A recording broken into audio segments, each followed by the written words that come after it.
Maaari bang tumayo ang lahat para sa ating panalangin? Sa ngalan ng Ama, ng Anak, ng Espiritu Santo. Amen. Panginoon, maraming salamat po sa araw na inyong ipinagkaloob sa amin.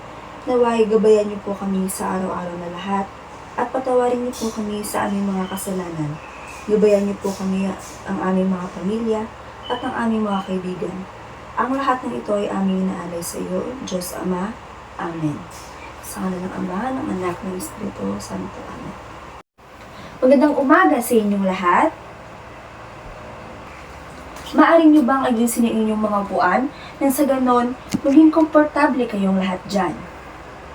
Ay magsimula, maaari ko bang malaman kung sino ang mga lumiban sa ating klase ngayon? Ngunit bago tayo magsimula, nais ko lang malaman kung naalala niyo pa ba ang ating itinalakay kahapon?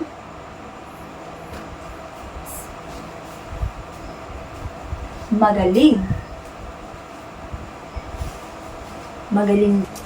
Bago tayo tumungo sa ating talakayan ngayon, maaari ko bang malaman kung ano ang mga inyong paboritong mga bulaklak?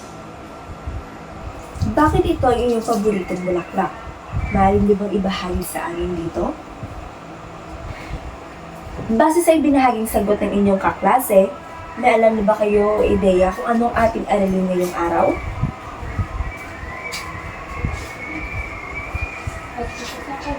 Tama! Magaling! Meron ako ditong inihandang pag-alis ng silabal na kung saan kayong lahat ay tutukuyin ninyo kung ano ang mga kahulugan nito at kung paano ito intindihin.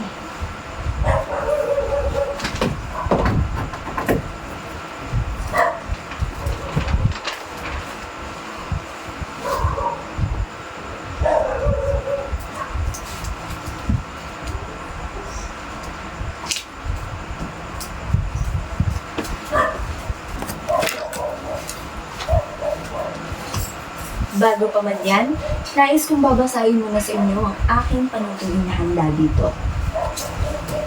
Panuto.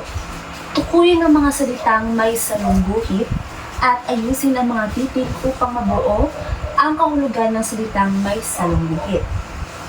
Una dito ay mahusay niyang taktika sa pakikidigma. Pangalawa, mapansing walang dugong dumanak ni balat ng pilas.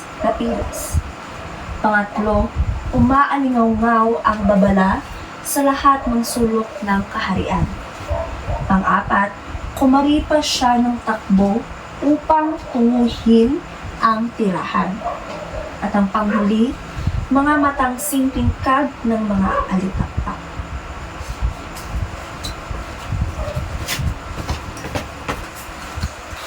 Mayroon ako ditong inihandang mga kasagutan na kung saan inyo itong ilalagay dito sa ating pisara. Ipili lamang kayo dito sa 5 na kung saan,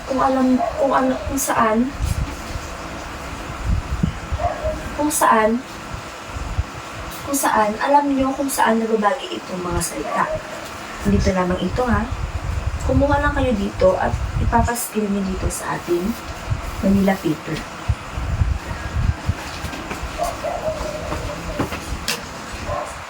Ngayon, tignan natin kung tama ba ang inyong mga sagot dito. Una, mahusay niyang taktika sa pagkikidigma. Ano ang may salungguhit na salita? Taktika. Tama. At ang sagot dito ay kilos. Tama. Pangalawa, mapansing walang dugong dumanak, may balat na pilas. Ano ang may salungguhit na salita?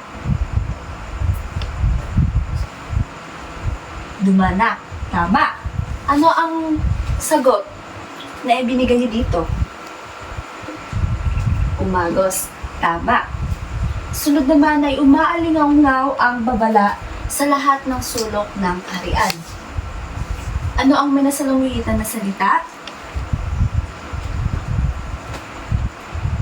Tama. Umaalingaw-ngaw. At ang ibig sabihin ng umaalingaw-ngaw ay tumataginting. Sunod naman, kumaripas siya ng takbo upang tunguhin ang tirahan. Ano ang may sinalanghitan na salita?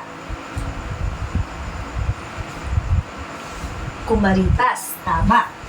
At ang sagot dito ay mabilis. Tama. At ang panghuli ay mga matang singtingkad ng alitaktak. Ano ang may sinalanghitan salita? Tingkad. At ang ibig sabihin ng tingkad ay tama. Liwanag. Ngayon, nabigyan na natin ng mga kahulugan ang mga matatalinhangang atin ang pakinggan ng alamat ng waling. Ngayon, atin ang pakinggan ang alamat na tungkol sa waling-waling. At bago pa man yan, maghanda kayo mamaya sa ilang katanungan ko mamaya. Naunawaan niyo ba ang napakinggang kwento? Mabuti. Ngayon, ito ang aking katanungan. Sa tingin niyo, ano ang katangian ni Raha Sulaiman sa ating napakinggang alamat?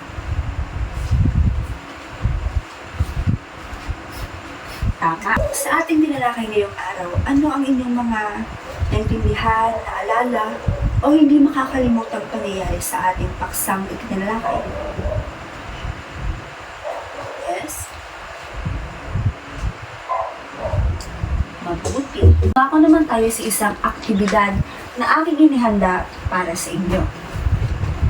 Hahatiin ko sa 2 pangkat ang grupo. Dumako naman tayo sa aking inihandang aktibidad ngayong araw. Hahatiin ko sa 2 pangkat ang klase. Gagawa kayo ng pie graph na nagpapakita ng isang bahagdan ng uri ng mga bulaklak na mas matingkad o mas patok sa Pilipinas. Narito ang aking inihandang pamuntayan sa inyo. Una, kaampukan na may makatotohanan ng konsepto na may 50%. Sunod naman ay pagkamalikhain at may kasanayang pagsusuri na mayroong 50%. At ang kabuuang puntos nito ay 100%. Maliwanag ba? Magaling! Ari na kayong magsimula. Unang pangkat, kayo ang mauuna magpresenta ng inyong gawa dito sa harap. Maliwanag ba iyon?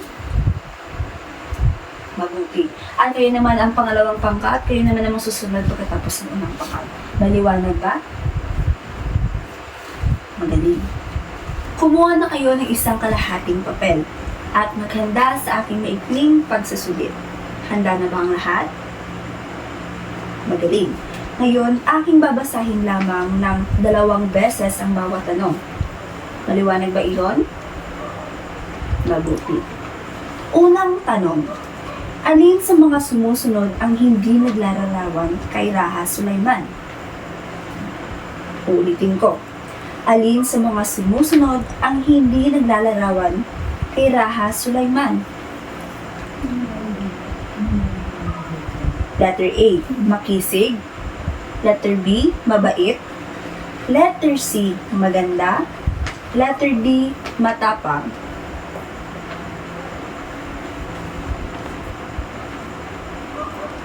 Pangalawang tanong. Saang kahariang matatagpuan ang lugar ni Raha Sulaiman? Ulit. Saang kaharian matatagpuan ang lugar ni Raha Sulaiman?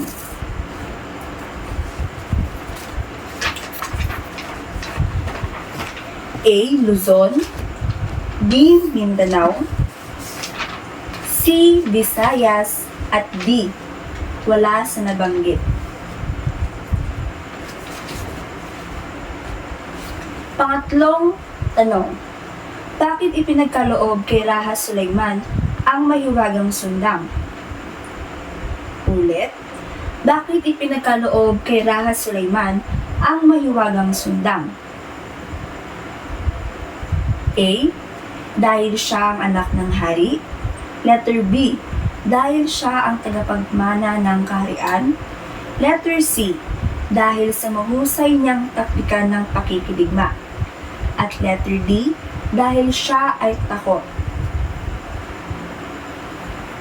Pang-apat na tanong, sino ang tapat na tagapaglingkod ni Raha Sulaiman?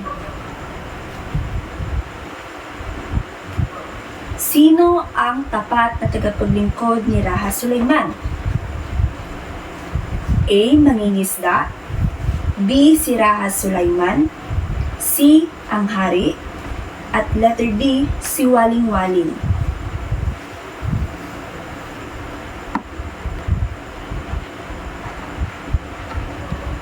Tapos na ba ang lahat?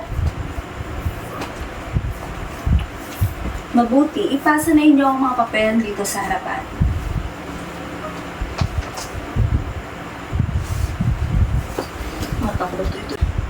Bago pa man tayo magtapos, meron akong ditong inahandang takdang aralin. Babasahin ko sa inyo ang panuto. Iguhit ang paborito ninyong bulaklak. Ito'y inyong kokololan at bibigyan ng maikling sanaysay tungkol dito. Ito'y inyong ipapasa sa susunod nating pagkikita. Nandito ang ating pamantayan. Kalinisan, 5%. Simbolong naiguhit, 5%. Kaangkupan at konsepto, 10%. At ang kabuuang puntos ay 12%. Maliwanag ba ito? Mabuti. At dito natatapos ang ating klase. Maaari na kayong lumabas ng ating silid-aralan. Maraming salamat sa pakikinig. Mag-ingat kayo.